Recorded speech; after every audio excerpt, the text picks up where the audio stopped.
Maksudnya, ayat ini tidak boleh dipahami dengan, jika budak tidak menginginkan kesucian, maka boleh dipaksa berbuat lacur. Imam Ahmad meriwayatkan dari Ya'la bin Umayyah, dia berkata, saya bertanya kepada Umar bin Khattab ihwal firman Allah Ta'ala, maka tidak perlu merasa bersalah untuk mengkosyor sholat, jika kamu khawatir diserang oleh orang-orang kafir, bagaimana jika sekarang sudah aman?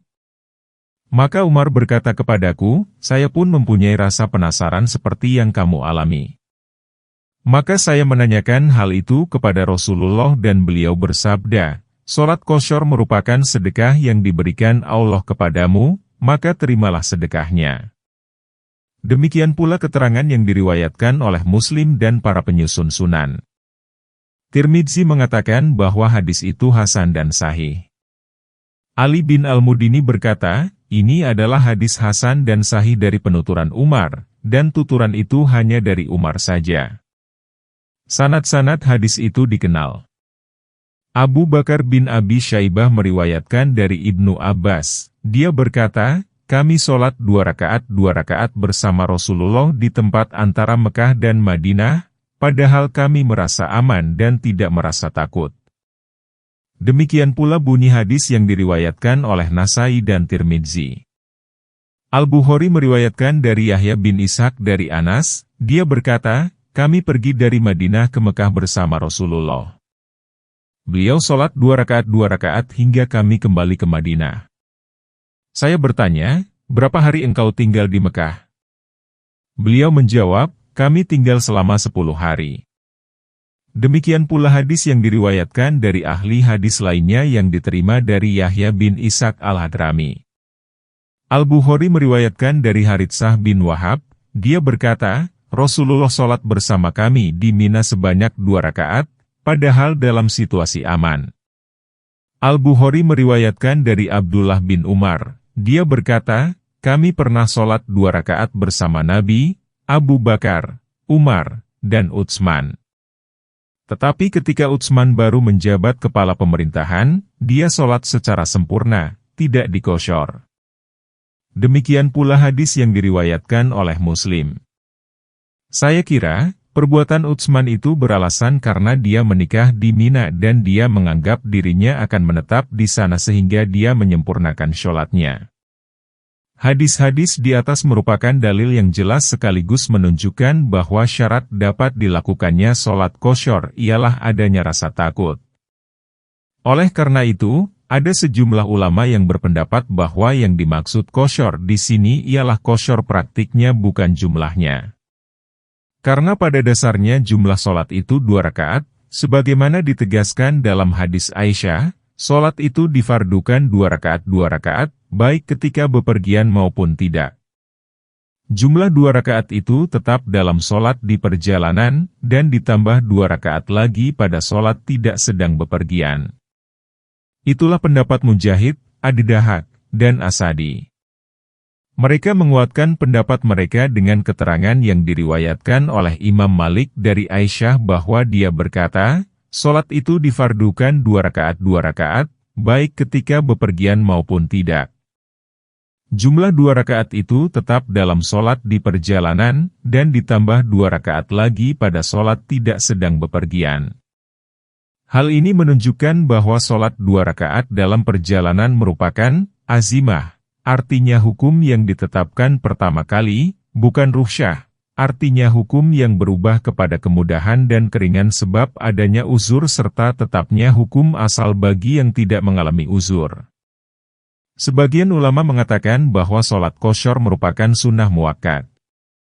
Hadis ini juga diriwayatkan oleh Al-Bukhari, Muslim, Abu Daud, dan An-Nasai.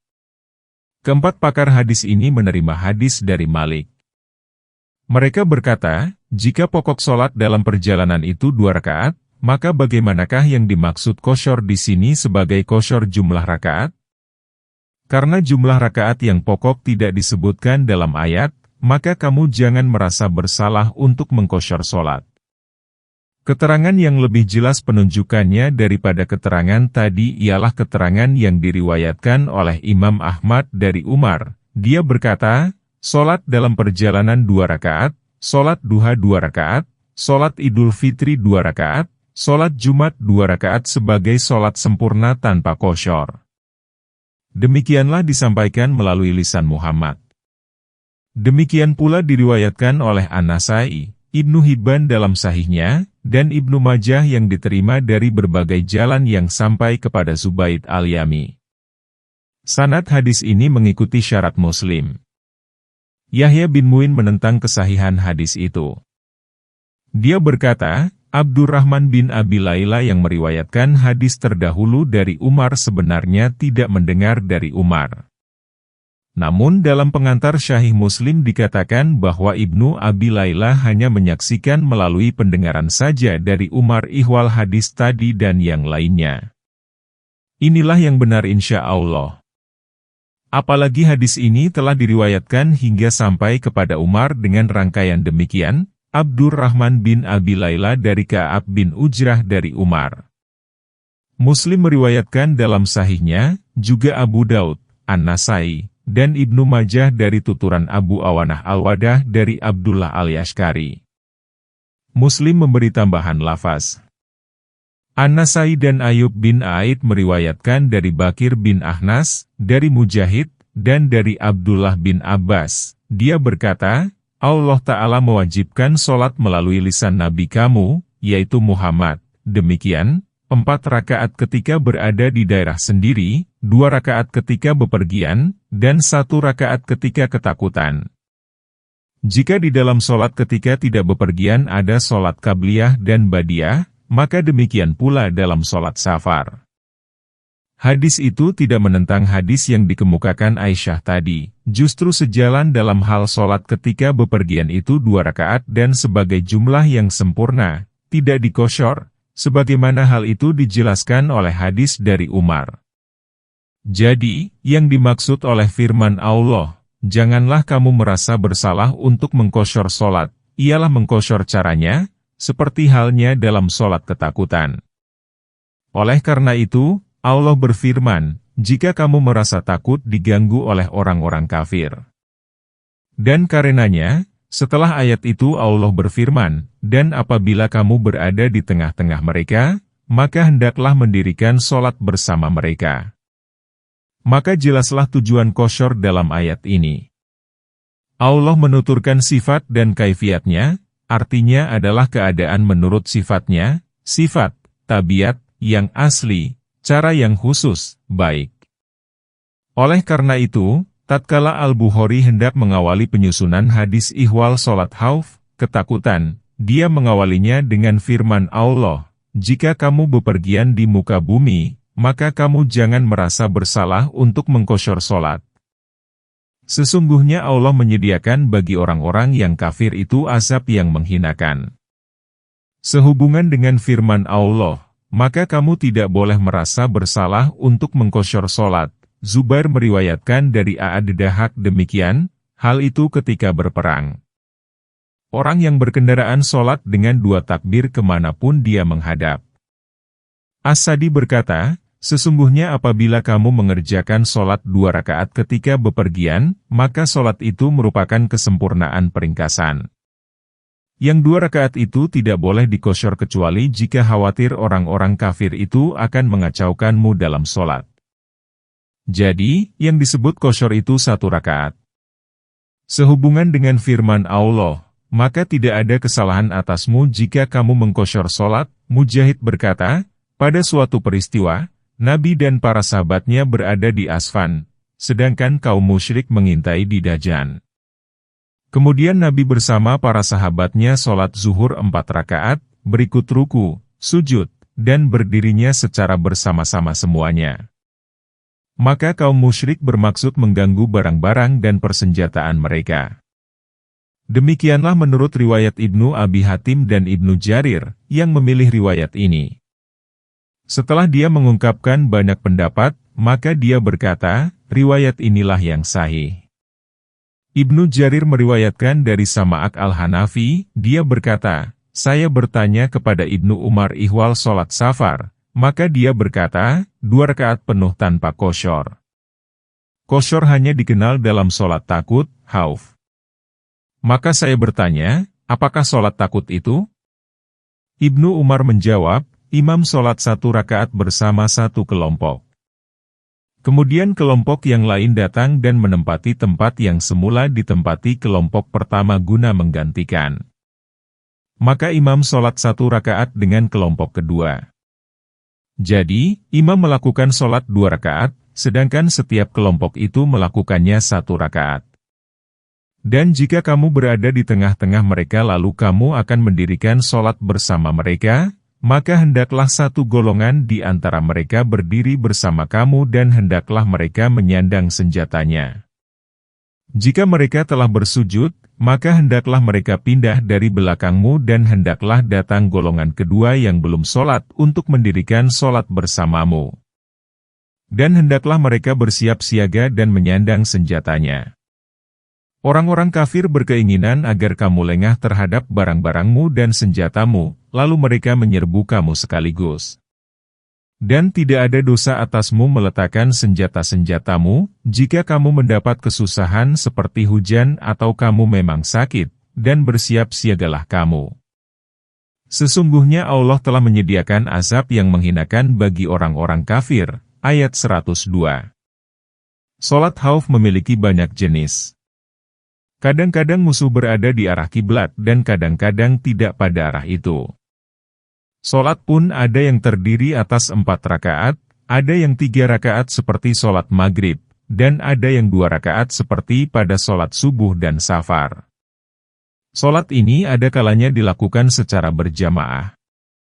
Kadang situasi perang juga berkecamuk sehingga mereka tidak dapat berjamaah, sehingga mengerjakannya sendiri-sendiri, baik sambil menghadap kiblat maupun tidak, baik sambil berkendaraan maupun berlari. Dalam kondisi berkecamuk seperti itu, mereka boleh berlari sambil melakukan tebasan yang bertubi-tubi di tengah-tengah sholat. Ada ulama yang mengatakan, dalam kondisi seperti itu, mereka dapat sholat 1 rakaat berdasarkan hadis Ibnu Abbas. Pendapat ini juga dipegang oleh Ahmad bin Hambal dan sejumlah tabi'in.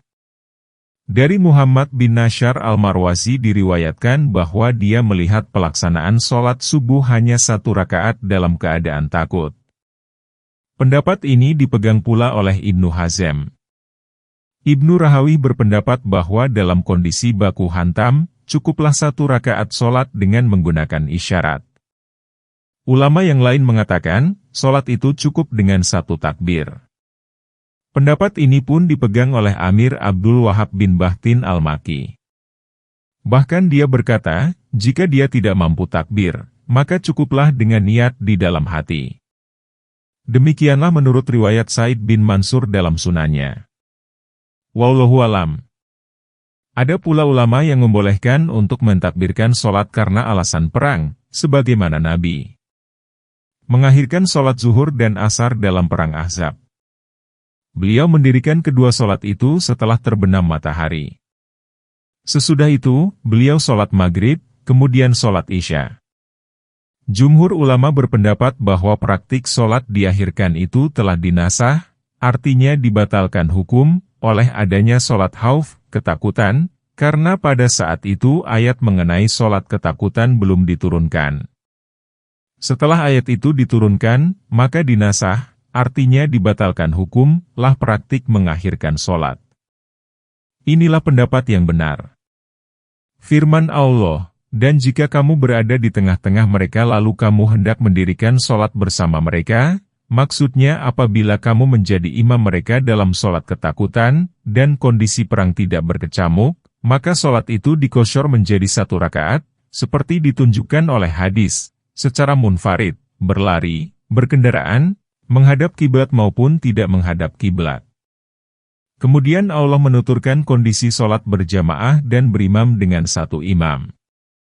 Betapa baiknya orang yang menjadikan ayat ini sebagai dalil bahwa sholat itu wajib dilakukan secara berjamaah sehingga sejumlah pekerjaan ditinggalkan karena mengejar berjamaah. Kalaulah sholat secara berjamaah itu tidak wajib, niscaya penanggalan tidak dibolehkan.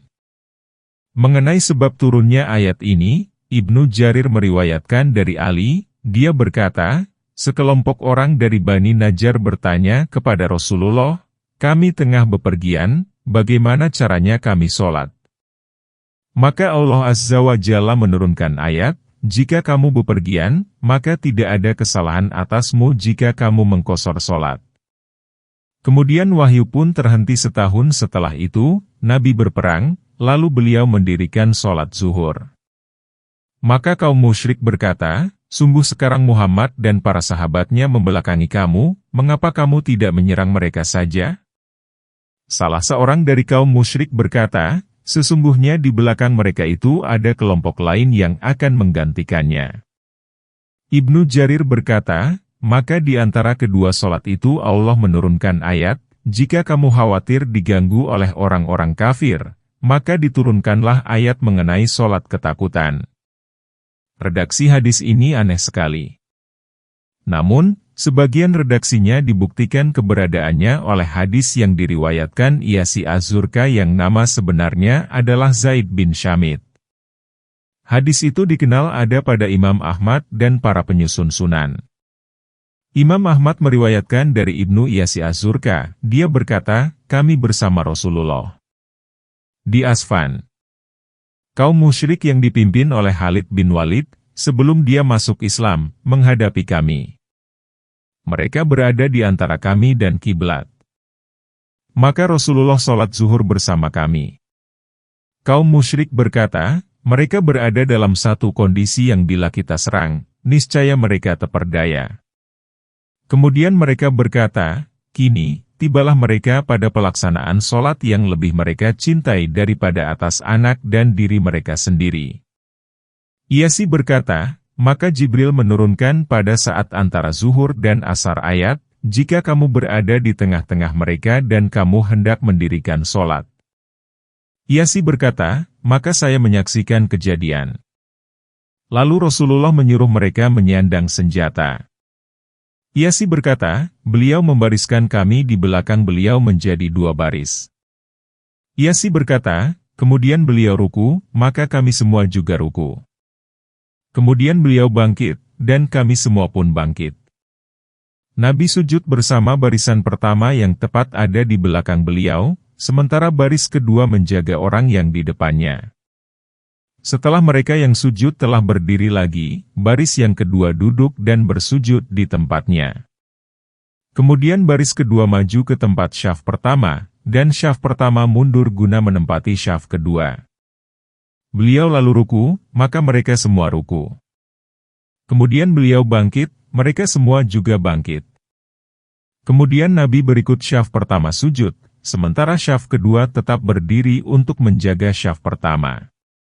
Setelah syaf pertama duduk, maka syaf kedua juga duduk, lalu bersujud. Kemudian Nabi membaca salam kepada semuanya, lalu beranjak. Iyasi berkata, Rasulullah sholat ketakutan 2 kali, di Asfan dan di wilayah Bani Salim. Hadis ini diriwayatkan oleh Ahmad, Abu Daud, An-Nasai, Abdul Aziz bin Abdus Samad yang kesemuanya menerima cerita dari Mansur. Sanad hadis ini sahih dan didukung oleh hadis yang diriwayatkan oleh Bukhari, Muslim, dan Ibnu Abi Hatim. Perkara menyandang senjata dalam sholat ketakutan ditafsirkan oleh sejumlah ulama sebagai hal yang wajib karena berdasarkan zahir ayat. Pendapat ini merupakan salah satu dari 2 pendapat Syafi'i. Pendapat ini berdalilkan firman Allah Ta'ala, dan tidak ada dosa atasmu meletakkan senjata-senjatamu, jika kamu mendapat kesusahan seperti hujan atau kamu memang sakit, dan bersiap-siagalah kamu yakni kamu senantiasa tetap siaga sehingga apabila kamu memerlukannya maka kamu tinggal menghunusnya tanpa repot-repot. Sesungguhnya Allah telah menyediakan azab yang menghinakan bagi orang-orang kafir. Apabila kamu telah menyelesaikan sholat, maka berzikirlah kepada Allah pada saat berdiri, duduk, dan berbaring. Kemudian apabila kamu telah merasa aman, maka dirikanlah sholat. Sesungguhnya sholat itu merupakan kewajiban yang ditentukan waktunya bagi kaum mukmin, ayat 103. Janganlah kamu lemah dalam mengejar orang-orang itu. Jika kamu merasa sakit, maka sesungguhnya mereka pun merasakan seperti yang kamu rasakan, sementara kamu mengharapkan dari Allah sesuatu yang tidak mereka harapkan, adalah Allah Maha Mengetahui lagi Maha Bijaksana, ayat 104. Allah Ta'ala menyuruh berzikir yang banyak setelah sholat ketakutan. Meskipun zikir itu disyariatkan dan dianjurkan untuk dilakukan setelah melaksanakan sholat-sholat lain selain sholat ketakutan, namun berzikir setelah sholat ketakutan lebih ditegaskan lagi sebab sholat itu diringankan pelaksanaan rukunnya dan memiliki rukhsah untuk maju dan mundur serta melakukan gerakan lainnya yang tidak ada selain dalam sholat ketakutan. Ayat ini senada dengan firman Allah ihwal bulan-bulan haram, maka janganlah kamu menzalimi dirimu sendiri pada bulan-bulan itu. Walaupun berbuat zalim itu dilarang pada bulan-bulan selain bulan haram, namun larangan berbuat zalim pada bulan haram lebih ditegaskan lagi karena kemuliaan dan keagungan bulan haram. Oleh karena itu, Allah Ta'ala berfirman, apabila kamu telah menyelesaikan sholat, maka berzikirlah kepada Allah pada saat berdiri, duduk, dan berbaring. Yakni berzikir dalam berbagai keadaanmu. Kemudian Allah Ta'ala berfirman, kemudian apabila kamu telah merasa aman, maka dirikanlah sholat. Maksudnya, apabila kamu telah merasa aman dan rasa takut pun sirna, maka sempurnakanlah sholat dan dirikanlah seluruh rukunnya. Firman Allah Ta'ala, sesungguhnya sholat itu merupakan kewajiban yang ditentukan waktunya bagi kaum mukmin, yakni difardukan ditentukannya waktunya seperti ibadah haji. Demikian menurut penafsiran Ibnu Abbas. Pendapat lain mengatakan, silih berganti. Jika yang satu tenggelam, maka yang lain muncul. Artinya, jika suatu waktu berlalu, maka muncul waktu yang lain firman Allah Ta'ala, janganlah kamu lemah dalam mengejar orang-orang itu. Maksudnya, janganlah kamu lemah dalam menguber musuhmu, namun perangilah dan intailah mereka. Jika kamu merasa sakit, maka sesungguhnya mereka pun merasakan seperti yang kamu rasakan. Yakni, jika kamu mendapat luka-luka dan terbunuh, maka demikian pula mereka. Penggalan ini senada dengan firman Allah, jika kamu mendapat luka, maka sesungguhnya orang-orang itu pun mendapat luka. Kemudian Allah berfirman, sementara kamu mengharapkan dari Allah sesuatu yang tidak mereka harapkan. Artinya, kamu mengharapkan pahala, pertolongan, dan dukungan dari Allah. Sementara mereka tidak mengharapkan apapun di antara ketiga hal itu. Jadi, semestinya kamu yang harus berjuang lebih keras dan lebih bersemangat demi meninggikan agama Allah. Adalah Allah Maha Mengetahui lagi Maha Bijaksana, yakni Dia Maha Mengetahui dan Maha Bijaksana terhadap apa yang telah ditakdirkan dan ditetapkan dalam hukumnya, baik hukum syara, maupun hukum kauniyah. Dialah yang Maha terpuji dalam segala hal. Sesungguhnya kami telah menurunkan Alkitab dengan hak supaya kamu menghukumi di antara manusia dengan apa yang diperlihatkan Allah kepadamu dan janganlah kamu menjadi musuh karena membela para pengkhianat, ayat 105. Dan memohon ampunlah kepada Allah. Sesungguhnya Allah Maha Pengampun lagi Maha Penyayang, ayat 106. Dan janganlah kamu berdebat ihwal orang-orang yang mengkhianati dirinya sendiri. Sesungguhnya Allah tidak menyukai orang yang menjadi pengkhianat dan pendosa, ayat 107. Mereka dapat bersembunyi dari manusia namun mereka tidak dapat bersembunyi dari Allah. Dia bersama mereka ketika pada suatu malam mereka menetapkan muslihat yang tidak diridai Allah. Adalah Allah Maha meliputi terhadap apa yang mereka kerjakan, ayat 108.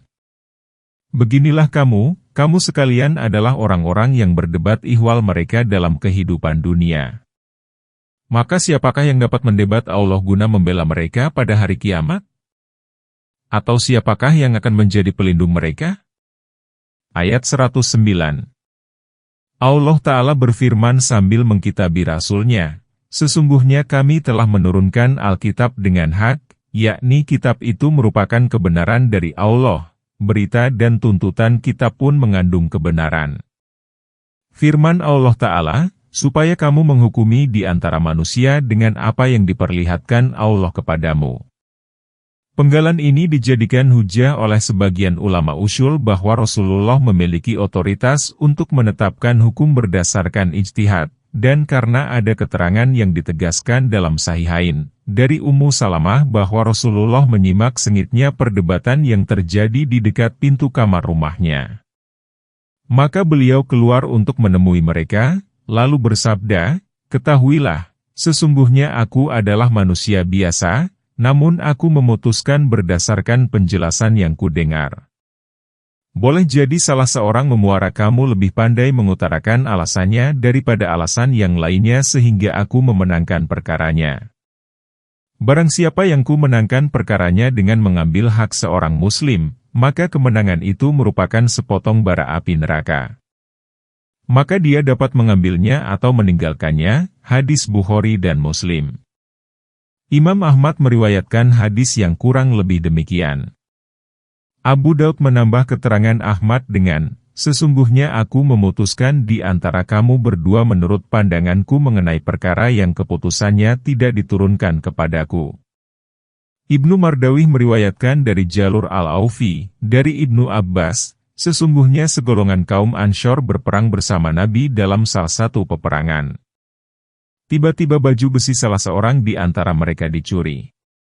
Si pemilik menduga bahwa baju itu dicuri oleh salah seorang Ansyar.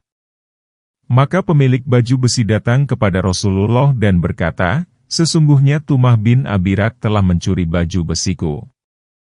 Tatkala si pencuri melihat pengaduan itu, maka dia mengambil baju besi itu lalu melemparkannya ke rumah seseorang yang tidak bersalah.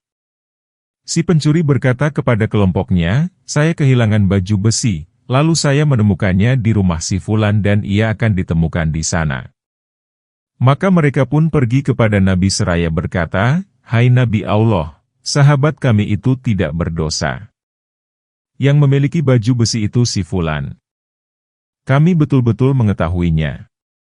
Maka mintakanlah alasan untuk teman kami kepada para pemimpin halayak, dan belalah dia, karena jika dia tidak dilindungi Allah melalui engkau, niscaya binasalah dia.' Maka Rasulullah bangkit, lalu menyatakan dia tidak bersalah, membelanya di depan para pemuka masyarakat. Maka Allah Ta'ala menurunkan ayat, 'Sesungguhnya kami telah menurunkan Alkitab dengan hak supaya kamu menghukumi di antara manusia dengan apa yang diperlihatkan Allah kepadamu dan janganlah kamu menjadi musuh karena membela para pengkhianat. Dan memohon ampunlah kepada Allah. Sesungguhnya Allah adalah Maha Pengampun lagi Maha Penyayang. Dan janganlah kamu berdebat ihwal orang-orang yang mengkhianati dirinya sendiri.' Kemudian Allah Ta'ala berfirman ihwal orang-orang yang menemui Rasulullah sambil menyembunyikan kebohongannya, mereka dapat bersembunyi dari manusia namun mereka tidak dapat bersembunyi dari Allah. Maksudnya, orang-orang yang datang kepada Rasulullah sambil menyembunyikan kebohongannya berdalih guna membela pengkhianat, yaitu si pencuri. Orang-orang yang datang kepada Rasulullah sambil menyembunyikan kebohongannya tentulah tidak dapat bersembunyi dari Allah. Penggalan ini merupakan pengingkaran terhadap kaum munafik yang menyembunyikan berbagai bentuk kejelekannya dari penglihatan manusia agar orang lain tidak membencinya, padahal mereka jelas terlihat oleh Allah, sebab Dia melihat seluruh rahasia mereka. Oleh karena itu, Allah Ta'ala berfirman, dan Dia bersama mereka ketika pada suatu malam mereka menetapkan muslihat yang tidak diridai Allah. Adalah Allah Maha meliputi terhadap apa yang mereka kerjakan. Penggalan ini merupakan ancaman bagi mereka. Kemudian Allah berfirman, beginilah kamu sekalian adalah orang-orang yang berdebat ihwal mereka dalam kehidupan dunia. Memang benar mereka ditolong di dunia lantaran apa yang mereka tampakkan atau aku tampakkan kepada mereka di depan para hakim yang memutuskan perkara menurut lahiriah, padahal mereka suka beribadah juga. Lalu, apa yang akan mereka lakukan pada hari kiamat kelak di hadapan Allah yang mengetahui perkara rahasia dan samar? Siapakah yang akan melindungi mereka ketika mengungkapkan pengakuan mereka? Maksudnya, tak ada seorang pun yang akan menjadi pelindung mereka pada hari kiamat. Oleh karena itu Allah berfirman, atau siapakah yang akan menjadi pelindung mereka? Barang siapa yang melakukan keburukan atau menzalimi dirinya, kemudian dia meminta ampun kepada Allah, niscaya dia mendapati Allah adalah Maha Pengampun lagi Maha Penyayang. Ayat 110. Barang siapa mengerjakan dosa, maka sesungguhnya dia mengerjakannya untuk menyusahkan dirinya. Adalah Allah Maha Mengetahui lagi Maha Bijaksana. Ayat 111. Barang siapa yang mengerjakan kesalahan atau dosa, kemudian dituduhkannya kepada orang yang tidak bersalah, maka sesungguhnya dia telah memikul kebohongan dan dosa yang nyata. Ayat 112. Kalaulah tiada karunia Allah dan rahmat-Nya kepadamu, niscaya segolongan di antara mereka bermaksud untuk menyesatkanmu. Tidaklah mereka menyesatkan kecuali pada dirinya sendiri, dan mereka tidak memudaratkan kamu sedikitpun. Dan Allah telah menurunkan kepadamu Alkitab dan hikmah, serta telah mengajarkan kepadamu apa yang belum kamu ketahui. Adalah karunia Allah yang diberikan kepadamu itu sangat besar. Ayat 113. Allah Ta'ala memberitahukan ihwal karunia-Nya bahwa setiap orang yang bertobat kepadanya, maka dia akan menerima tobatnya dari dosa apapun yang dia lakukan. Maka Allah berfirman, barang siapa yang melakukan keburukan atau menzalimi dirinya, kemudian dia meminta ampun kepada Allah, niscaya dia mendapati Allah adalah Maha Pengampun lagi Maha Penyayang. Ali bin Abi Talha meriwayatkan dari Ibnu Abbas bahwa dia berkata mengenai ayat ini, Allah Ta'ala memberitahukan kepada hamba-hambanya ihwal ampunan, kemurahan, dan magfirah-Nya. Barang siapa yang mengerjakan dosa, kemudian dia memohon ampun kepada Allah, niscaya dia akan mendapati Allah itu Maha Pengampun lagi Maha Penyayang, walaupun dosanya lebih besar daripada langit, bumi, dan gunung. Demikian diriwayatkan oleh Ibnu Jarir. Ibnu Mardawi meriwayatkan dari Ka'ab bin Zahl al-Asdi, dia berkata, saya mendengar Abu Darda bertutur dan berkata, suatu kali Rasulullah mempunyai keperluan, sementara kami telah duduk mengitari beliau. Apabila beliau hendak kembali, beliau meninggalkan kedua sandalnya di majelis atau meninggalkan sebagian miliknya, dia bangkit lalu meninggalkan kedua sandalnya. Abu Darda berkata, Nabi mengambil cerek. Kemudian aku mengikutinya. Setelah berlalu sesaat, beliau pun kembali tanpa memenuhi hajatnya. Kemudian beliau bersabda, sesungguhnya seorang utusan dari Tuhanku datang kepadaku. Utusan itu berkata, sesungguhnya barang siapa melakukan keburukan atau menzalimi dirinya, maka dia akan dibalas dengan keburukan itu. Maka saya berkata, ya Rasulullah, jika dia berzina dan mencuri tetapi dia beristighfar kepada Tuhannya, apakah Allah mengampuninya? Dia membenarkannya kemudian aku bertanya untuk kedua kalinya, maka beliau pun mengiyakannya. Dan aku bertanya untuk ketiga kalinya, maka beliau mengiyakannya walaupun dia berzina dan mencuri, kemudian beristighfar kepada Allah, maka Allah akan mengampuninya meskipun Abu Darda itu hina. Ka'ab berkata, maka saya melihat Abu Darda memukul hidungnya sendiri dengan tangannya. Hadis ini sangat garib, aneh, dari jalan ini dan sanadnya dhaif, hadis yang tidak memenuhi persyaratan. Firman Allah Ta'ala, barang siapa yang mengerjakan suatu dosa, maka sesungguhnya dia mengerjakannya untuk memudaratkan dirinya. Penggalan ini senada dengan firman Allah, dan orang yang berbuat dosa akan memikul dosa orang lain. Yakni, seseorang tidak memerlukan pihak lain. Karena setiap diri harus mempertanggungjawabkan perbuatannya, dia tidak dapat membebankannya kepada orang lain. Oleh karena itu, Allah Ta'ala berfirman, adalah Allah Maha Mengetahui lagi Maha Bijaksana.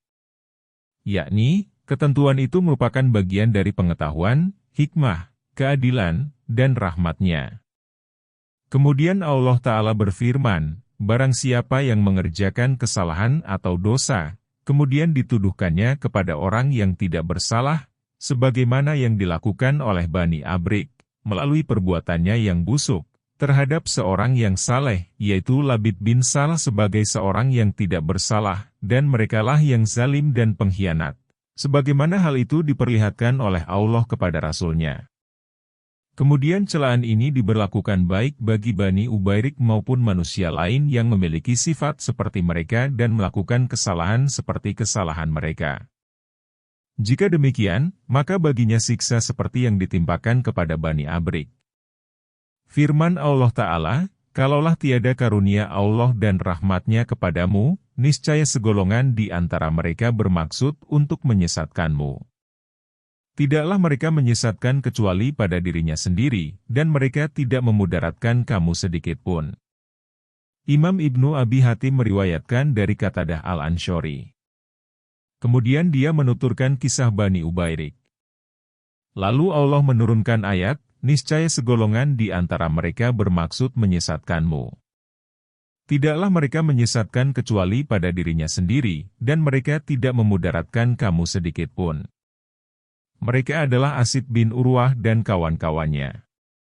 Maksud ayat itu ialah tatkala Asid dan kawan-kawan memuji Bani Ubairik dan mencela Qatadah bin Anuman lantaran dia berburuk sangka kepada mereka, padahal mereka itu baik dan tidak berdosa, dan persoalan itu belum lagi diajukan kepada Rasulullah, maka Allah menurunkan ayat itu guna memutuskan persoalan dan menjelaskannya kepada Rasulullah. Kemudian Allah memberikan karunia kepada beliau dengan memberinya dukungan dalam segala kondisi, dengan memeliharanya dari kesalahan, dan dengan menurunkan kepadanya Alkitab, yakni Al-Quran, dan hikmah, yakni sunnah, serta telah mengajarkan kepadamu apa yang belum kamu ketahui, sebelum hal itu diturunkan kepadamu. Penggalan ini seperti firman Allah, dan demikianlah kami wahyukan kepadamu wahyu, Al-Quran, dengan perintah kami. Sebelumnya kamu tidaklah mengetahui apakah Alkitab, Al-Quran, Surat Asy-Syura, ayat 52. Allah Ta'ala berfirman, dan kamu tidak pernah mengharap agar Al-Quran diturunkan kepadamu, tetapi ia diturunkan karena suatu rahmat yang besar dari Tuhanmu, Surat Al-Qasas, ayat 86. Oleh karena itu, Allah Ta'ala berfirman, adalah karunia Allah atasmu itu sangat besar. Tidak ada kebaikan dalam kebanyakan obrolan mereka kecuali dalam obrolan orang yang menyuruh bersedekah, kema'rufan, atau mendamaikan di antara manusia. Barang siapa yang melakukan hal itu karena mencari keridaan Allah, maka kelak kami akan memberinya imbalan yang besar. Ayat 114. Barang siapa yang menentang Rasul setelah jelas kepadanya petunjuk dan dia mengikuti selain jalan orang-orang yang beriman, maka kami akan menjadikan dia menguasai kesesatan yang telah dikuasainya dan kami akan memasukkannya ke dalam jahanam. Ia merupakan tempat kembali yang paling buruk, ayat 115. Allah Ta'ala berfirman, tidak ada kebaikan dalam kebanyakan obrolan mereka kecuali dalam obrolan orang yang menyuruh bersedekah, kema'rufan, atau mendamaikan di antara manusia. Maksudnya, kecuali obrolan orang yang mengungkapkan ketiga hal itu, sebagaimana ditegaskan dalam hadis yang diriwayatkan oleh Ibnu Mardawi, dari Ummi Habibah, dia berkata, Rasulullah bersabda, semua ucapan anak Adam memberatkannya, kecuali berzikir kepada Allah Azza wa Jalla, menyuruh kepada ma'ruf, atau melarang dari kemungkaran. Imam Ahmad meriwayatkan dari Ummu Kaltsum binti Uqbah bahwa dia mendengar Rasulullah bersabda, bukanlah pendusta orang yang mendamaikan di antara manusia, lalu dia mengembangkan kebaikan atau mengatakan kebaikan. Ummu Kaltsum melanjutkan, saya tidak pernah mendengar Rasulullah memberi kemurahan kepada manusia untuk berkata dusta kecuali dalam tiga hal, dalam peperangan, proses perdamaian di antara manusia, dan dalam perkataan seorang suami kepada istrinya dan perkataan istri kepada suaminya. Ummu Kaltsum binti Uqbah adalah salah seorang wanita yang berhijrah dan berbayat kepada Rasulullah. Hadis di atas diriwayatkan pula oleh jamaah, kecuali Ibnu Majah.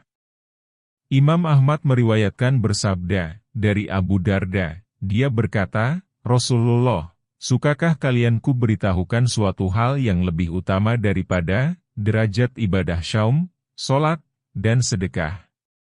Para sahabat menjawab, tentu saja, wahai Rasulullah. Beliau bersabda, mendamaikan antara pihak adalah pihak yang bersengketa, berselisih.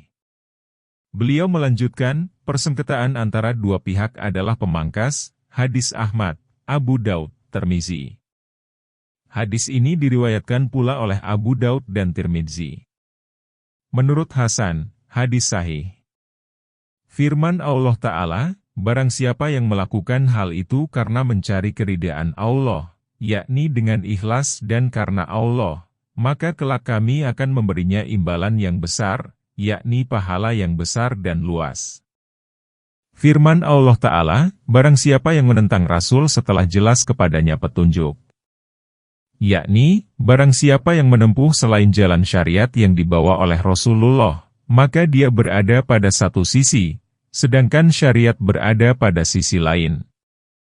Hal itu dilakukannya secara sengaja setelah kebenaran itu nyata, terang, dan jelas baginya. Firman Allah Ta'ala, dan dia mengikuti selain jalan orang-orang yang beriman. Penggalan ini memastikan sifat pertama.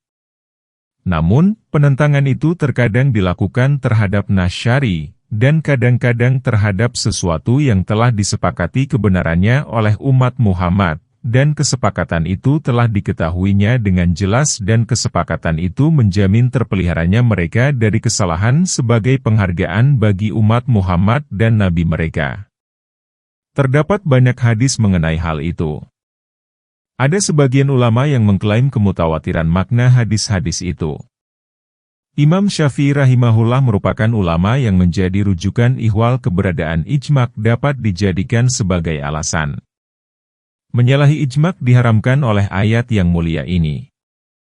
Demikianlah pendapat beliau yang dikemukakannya setelah melakukan periwayatan dan perenungan.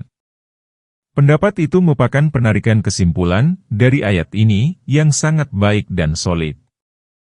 Ada pula ulama yang menganggap hal itu muskil sehingga dia merasa ganjil jika ayat itu dijadikan dalil ijma' dan keharaman menyalahinya. Oleh karena itu, Allah mengancam perbuatan menyalahi dengan firman-Nya, maka kami akan menjadikan dia menguasai kesesatan yang telah dikuasainya dan kami akan memasukkannya ke dalam jahanam. Ia merupakan tempat kembali yang paling buruk.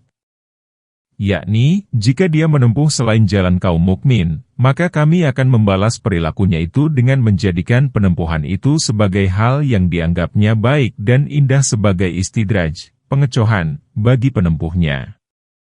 Ayat ini senada dengan firman Allah, maka serahkanlah, ya Muhammad, kepadaku, urusan orang-orang yang mendustakan perkataan ini, Al-Quran. Nanti kami akan menarik mereka dengan berangsur-angsur, ke arah kebinasaan, dari arah yang tidak mereka ketahui, Surat Al-Qalam, ayat 44. Dan neraka dijadikan sebagai tempat kembalinya di akhirat. Selain kebenaran adalah kesesatan. Sesungguhnya Allah tidak akan mengampuni perbuatan mempersekutukan Dia dan Dia akan mengampuni perbuatan selain itu bagi orang yang dikehendaki. Barang siapa yang mempersekutukan sesuatu dengan Allah, maka sungguh tersesatlah dia dalam kesesatan yang sejauh-jauhnya, ayat 116. Yang mereka sembah selain Dia hanyalah berhala-berhala. Tidaklah mereka menyembah kecuali kepada setan yang durhaka, ayat 117, yang dilaknat Allah. Setan berkata, sungguh saya akan mengambil bagian yang ditentukan jumlahnya dari hamba-hambamu, ayat 118. Dan sungguh aku akan menyesatkan mereka, membangkitkan angan-angan mereka, menyuruh mereka memotong seperti memotong telinga binatang persembahan, dan menyuruh mereka supaya mengubah ciptaan Allah. Barang siapa yang menjadikan setan sebagai pelindung, maka sesungguhnya dia menderita kerugian yang nyata. Ayat 119. Setan memberi janji-janji dan angan-angan kepada mereka. Tiada lain yang dijanjikan oleh setan itu hanya tipuan. Ayat 120. Mereka itu tempatnya adalah jahanam dan mereka tidak akan menemukan jalan untuk menyelamatkan diri darinya. Ayat 121. Sedangkan orang-orang yang beriman dan beramal soleh akan kami masukkan mereka ke dalam surga yang mengalir di dalamnya sungai-sungai, sedang mereka kekal di dalamnya. Janji Allah adalah benar. Dan siapakah yang lebih benar perkataannya selain daripada Allah? Ayat 122. Pembicaraan mengenai ayat, sesungguhnya Allah tidak akan mengampuni perbuatan mempersekutukan Dia dan Dia akan mengampuni perbuatan selain itu bagi orang yang dikehendaki, telah dikemukakan dan kami telah menuturkan pula hadis-hadis yang berkaitan dengannya yaitu pada permulaan surat ini surat An-Nisa ayat 48. Firman Allah, barang siapa yang mempersekutukan sesuatu dengan Allah, maka sungguh tersesatlah dia dalam kesesatan yang sejauh-jauhnya. Yakni sungguh dia telah menempuh selain jalan kebenaran, tersesat dari jalan petunjuk, jauh dari kebenaran, membinasakan dirinya, dan merugikan dirinya baik di dunia maupun di akhirat sehingga ia kehilangan kebahagiaan pada keduanya. Firman Allah Ta'ala, yang mereka sembah selain Dia hanyalah berhala-berhala. Sehubungan dengan ayat ini, Ibnu Jarir meriwayatkan dari Adi Dahak, orang-orang musyrik berkata, para malaikat adalah anak perempuan Allah. Sesungguhnya kami menyembah mereka agar mereka mendekatkan kami kepada Allah secara lebih intim. Adi Dahak berkata, maka mereka menjadikan para malaikat sebagai Tuhan, membuatkan patung-patungnya dalam sosok wanita, kemudian mereka berhakim dan menaatinya lalu mengatakan, para malaikat itu mirip dengan anak-anak perempuan Allah yang kita sembah. Tafsir ayat ini mirip dengan tafsir firman Allah. Apakah kamu layak menganggap Lata dan Uzza sebagai anak perempuan Allah? Dan senada pula dengan firman Allah, dan mereka menjadikan para malaikat yang merupakan hamba Ar-Rahman sebagai berhala. Firman Allah, tidaklah mereka menyembah kecuali kepada setan yang durhaka, yang menyuruh mereka melakukan perbuatan itu, serta menjadikan perbuatan itu bagus dan indah dalam penglihatan mereka, padahal yang mereka sembah pada saat yang sama adalah iblis, sebagaimana firman Allah, hai manusia, bukankah telah aku beritahukan kepadamu agar kamu jangan menyembah setan? Firman Allah, yang dilaknat Allah, yakni diusir dari rahmatnya. Allah Ta'ala berfirman sambil menceritakan setan, sungguh saya akan mengambil bagian yang ditentukan, dan diketahui, jumlahnya, dan kadarnya, dari hamba-hambamu. Dan sungguh aku akan menyesatkan mereka, dari kebenaran, membangkitkan angan-angannya, menjadikan perbuatan meninggalkan tobat itu indah dalam pandangan mereka, membuat mereka menghitung angan-angan, menyuruh mereka menanti-nantikan tobat, dan menjadikan mereka tertipu oleh dirinya sendiri. Firman Allah Ta'ala, dan sungguh aku akan menyuruh mereka memotong seperti memotong telinga binatang persembahan, yakni menyobeknya dan menjadikan sobekan itu sebagai tanda dan ciri bagi unta Bahirah, Saibah, dan Wasilah, dan menyuruh mereka supaya mengubah ciptaan Allah, seperti mengebiri dan mentato binatang. Dalam kitab Sahih diriwayatkan dari Ibnu Mas'ud, dia berkata, sesungguhnya Allah melaknat orang yang mentato dan ditato, yang mencabut alis matanya dan yang dicabuti, dan orang yang merenggangkan giginya demi kecantikan yang mengubah ciptaan Allah Azza wa Jalla. Kemudian Ibnu Mas'ud berkata, terkutuklah orang yang dikutuk oleh Rasulullah. Allah Azza wa Jalla berfirman dalam kitabnya, apa saja yang disampaikan oleh Rasul kepadamu, maka ambillah. Dan apa saja yang dilarang oleh Rasul, maka jauhilah. Dari Ibnu Abbas dan sejumlah tabi'in dikatakan bahwa yang dimaksud dengan ciptaan Allah dalam penggalan dan menyuruh mereka mengubah ciptaan Allah ialah agama Allah, seperti maksud yang terdapat dalam firman Allah, maka hadapkanlah wajahmu dengan lurus kepada agama Allah, tetaplah atas fitrah Allah yang telah menciptakan manusia menurut fitrah itu. Tidak ada perubahan pada fitrah Allah, surat Ar-Rum, ayat 30. Yakni, mereka tidak akan mampu mengubah fitrah Allah, namun membiarkan manusia menurut fitrahnya. Dalam Sahihain ditegaskan dari Abu Hurairah, dia berkata, Rasulullah bersabda, setiap bayi dilahirkan dalam keadaan suci. Maka kedua orang tuanya lah yang menjadikannya beragama Yahudi atau Nasrani, atau Majusi, hadis Bukhari dan Muslim. Sebagaimana halnya binatang yang melahirkan binatang juga semuanya. Apakah kamu menjumpai anak binatang yang sopak hidungnya? Kemudian Allah Ta'ala berfirman, barang siapa yang menjadikan setan sebagai pelindung, maka sesungguhnya dia menderita kerugian yang nyata baik di dunia maupun di akhirat. Firman Allah Ta'ala, setan memberi janji-janji dan angan-angan kepada mereka.